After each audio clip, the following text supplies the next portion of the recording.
Hi everybody, this is the build progress video for the Neiuport N-28C1. Remember, this was Eddie Rickenbacher's mount. This particular aircraft wasn't Eddie Rickenbacher's mount, but I'm not quite sure what it's supposed to be depicting.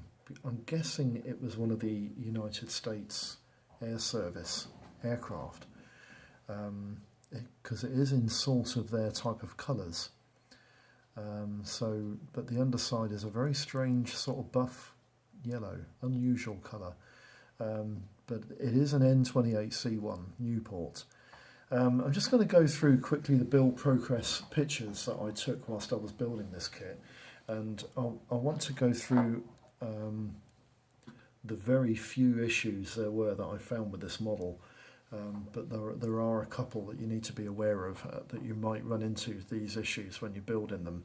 One of them was through my own stupidity, really, because I rushed something without checking it properly before assembling. And the others are issues with the kit that are, in my opinion, are issues that are not difficult to sort out, but you will come across them when you're building this particular model. So we'll move on. The first stage was the engine assembly and the engine cowling. The engine in the Neiuport N-28 was actually a Larone 9G. It was a 9-cylinder rotary engine. It generated around about 100 horsepower. And it was a good, reliable, solid engine used by a lot of Allied aircraft during World War I. And the assembly of this kit, the assembly of this section actually went very easily indeed. Only I made a mistake right at this stage, and it only became apparent when I fitted the fuselage, engine cowling and engine assembly all together. Basically what I did was I put the rotary engine and attached it to the long stub end of the engine bulkhead, and it should have gone on the short stub end of the engine bulkhead, because this long stub actually forms the plug that fits into the front end of the fuselage. So I just wanted to make that apparent, that when you build this kit, it's very easy to put this bulkhead into the engine the wrong way round, because I did it. Stage 2, the engine was painted and the bulkhead was painted. Obviously I painted the wrong side, because when you turn this round, you won't see any of this because it's all inside the fuselage. But the engine cowling was painted in aluminium silver, and eventually when I did put this all into the correct way, the engine was painted in a semi-gloss black, and the engine mount was painted in aluminium silver. That was stage 2. Stage 3 was the interior, pilot assembly and the seat. The interior, I wanted to try and reenact like a teak colour to the interior of this kit, because the plane was actually made out of, obviously made out of wood. I'm not 100% sure what type of wood it was made out of, but a lot of biplanes, when I've seen them in museums, they tend to be this sort of colour inside. And they're a strange mixture of tones of brown, because they're not a flat brown, they're actually a sort of a tonal, almost streaky finish inside the aircraft. And this is pretty close to what they look like. I've seen a Sopwith Pup, which was exactly the same inside. I've seen a Bristol Scout, which is exactly the same inside, and a number of other aircraft as well, which followed these sort of guidelines, and you shouldn't go far wrong with the interior of a World War I biplane. The pilot figure himself, he hasn't got any legs below the knees, well actually just above the knees. I think he's had them amputated. He must have gone into combat before. I basically painted him matte 29 brown all over, gave him flesh hands and a face, and then I painted his flying goggles, flying helmet, and there's actually an option. You can actually have an option in this kit to have his flying goggles over his eyes, or paint them so that they're not over his eyes. And I wanted to have them so that they were not over his eyes, and just paint his face so it looks like, you know, they're over his flying helmet. And it sort of worked out okay. But at this stage, there is actually an issue with this kit that I didn't find out until the next stage. So that was stage 3, the interior pilot seat and pilot painted stage. Stage 4 was the assembly of the airframe and lower wing. And this is where I found out that the engine cowling wouldn't fit over the engine flush with the front of the fuselage, because I'd actually put the engine on the bulkhead, and the bulkhead was placed around the wrong way when it was done. But there is a serious issue with this kit, and I think I mentioned it in the inbox review. The pilot seat, when you put the pilot seat into place above the lower wing, and you try and fit the lower wing into place so that the pilot protrudes through the recess for the pilot seat there, the seat itself is actually too high, and you have to cut the back of the seat down quite a bit. It was almost 20% of the back seat that I had to cut down and round down so that it would fit underneath that recess to allow the pilot to be in the correct position. And you will need to do this when you build this model. And I do remember when I did some research and had a look at some other people's not inbox reviews, but build profiles on this kit. I remember them saying that the seat needed attention, and in some cases a lot of people just used resin interiors, so they didn't have the issue. But basically, if you just cut the seat down by about 20%, sand it down, repaint it, it fits into the fuselage. Lovely jubbly, no problem whatsoever. So that's stage 4, that's the lower wing and airframe assembled. Stage 5 is a tail empennage assembled. This went together really nicely. The kit actually assembles quite cleanly without any real problems whatsoever. There's no fit issues really, apart from the seat. The tail empennage went into place nice and easy. There was no issues, no abnormal fits or anything. And up to this stage, I did not use any filler whatsoever. I just basically sanded down the joins, and there was no problems whatsoever with the kit, full stop. Stage 6 led me into the windscreen and machine gun assembly. Now, I do remember mentioning the fact that the windshield on this kit is a piece of plastic with it's almost a pentagon-shaped windscreen gap in the middle of this piece of plastic. Now, it's not actually totally inaccurate. The problem with it is that it's quite difficult to get some clear plastic to reenact a windshield inside that recess because of the shape of the part. So I fabricated a completely different windshield and just stuck it in place in front of the pilot. And I think it worked out okay, it looked okay. Also at this stage, I also realised that the pilot looked pretty hideous, not having his goggles painted in over his eyes. So I actually changed and painted in over the area of the top. You can probably just make out the darker patch.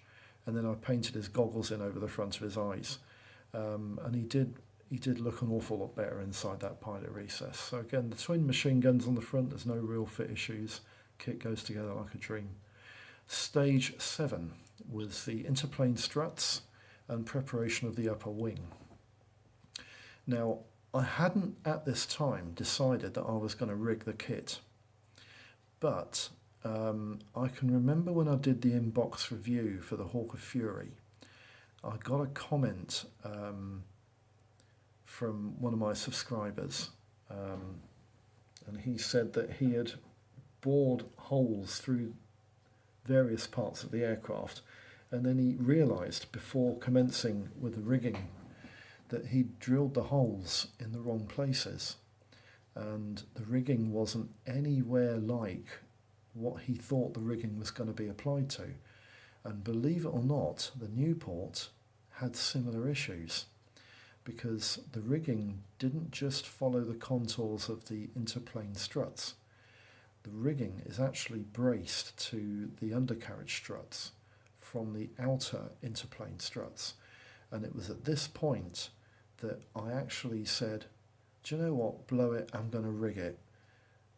You have made me think that I can do this. So once again, I want to thank my mate Al in Birmingham for giving me the incentive and the push. I don't think he actually knew he was doing it.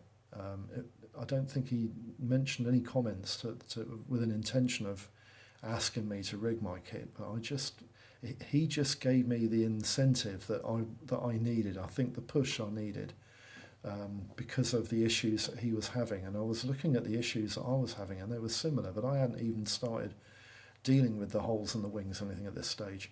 And he actually enabled me to think, yeah, I can do this, and it can't be that bad. So that at that point, it was when I decided I was going to use the invisible mending thread, which is made out of nylon. And I actually rigged the kit in a different way to what Al does, and I think it's probably not the best way, but the result wasn't that bad. So stage 7 was a preparation for painting the model prior to rigging it. Stage 8, I painted the machine guns and put the undercarriage trestle assembly into place, and basically gave the kit just a final smooth down and preparation. Also the ribs and the wings and the fuselage were a bit heavy, and I think I mentioned this in the inbox review, that they needed a little bit of toning down with some sandpaper, and I did this at this stage, again preparing the upper wing. So that was basically that section finished and done with. And then in section 9, I painted the underside of the aircraft. The top wing there was painted in this, it's like a bluey grey Luftwaffe underside blue. And I painted the trestle, the underside of the fuselage, and the underside of this wing is all painted in this colour. Now, when I build biplanes, I've always built them using the same method to assemble the upper wing. The only difference is that up to this particular build, I had never rigged one. But the assembly is exactly the same. The method of assembling the kit is exactly the same. And at this point, there was another apparent issue with this kit that I didn't find out until I attached the upper wing. And I'll explain what it is in a minute. But basically, it's easier to... I'll explain when I got this problem in a minute, but it's easier to show you what the issue was at this stage. The wing interplane struts were not a problem, although they are quite fragile, and you have to watch what you're doing with them, because they are prone to snapping quite easily. This one here, I think, snapped when I was rigging it, but it wasn't an issue, because when you're rigging it, the kit doesn't impose a huge amount of torsion on the interplane struts, so repairing the strut wasn't really a problem.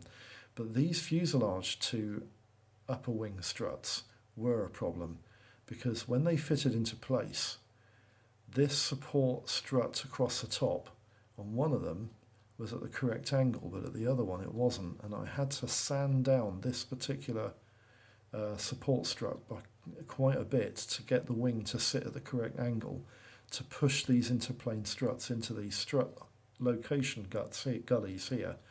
And then it pushed the top edge of the interplane strut out to bring the torsion into the rigging, which is what I wanted to have happen. So the rigging went on reasonably loose, but when you applied the top wing and jigged it into place, the rigging became taut. And it worked. It worked like a dream.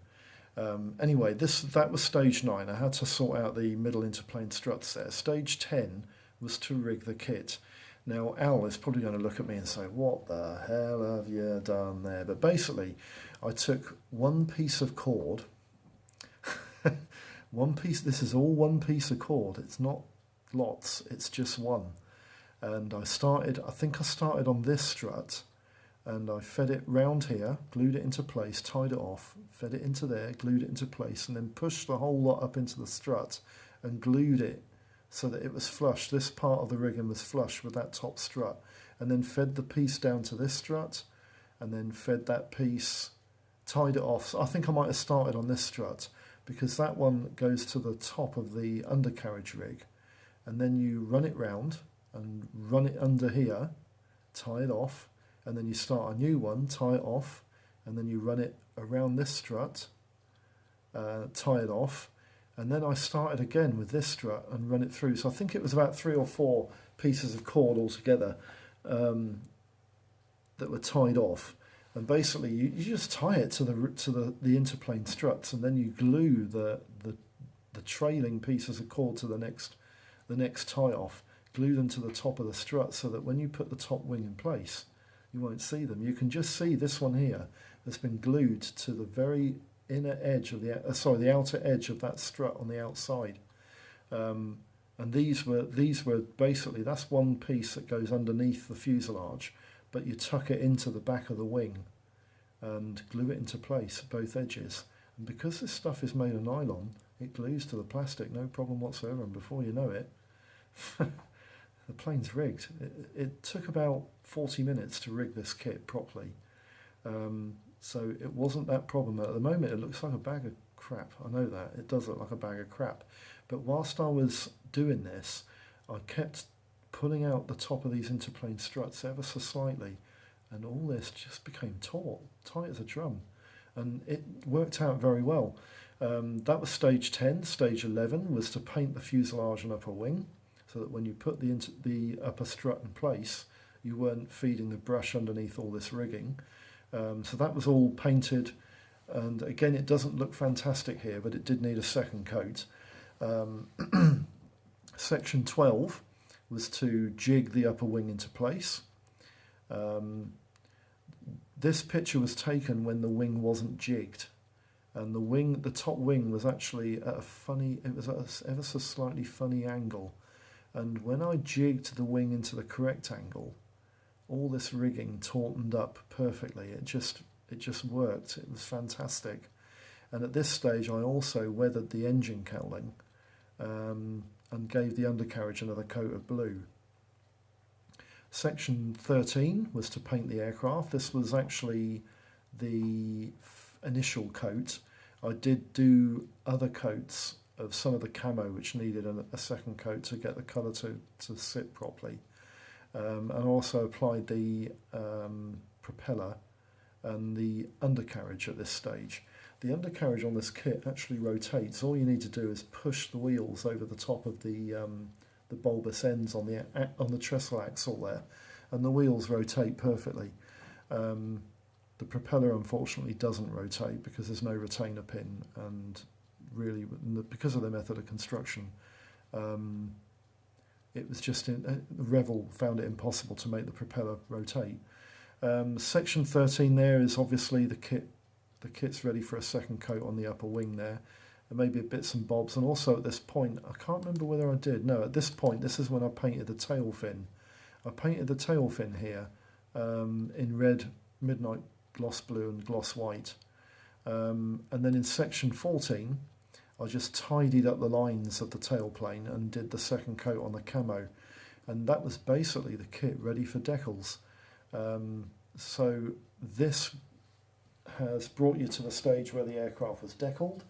I did use decal fix on the decals to make sure that the transfers did adhere to the shapes of the wings and the fuselage, and all of them did except for the large number 12 on the top wing, which for some reason is showing a little tiny bit of silvering, and I don't understand why, because I did use decal fix on it, but all the other transfers went down really, really nicely. So that's the build progress video. I hope you'll watch the final reveal video, because it shows the aircraft in all its wonder, with all the decals on and everything, and I did think it actually came out quite nicely. So I hope this has been of some use to you, and once again, thanks Al for unknowingly giving me the incentive to rig my first biplane. Thanks very much. I'll see you again, lads, with the next video. Bye for now. Bye-bye.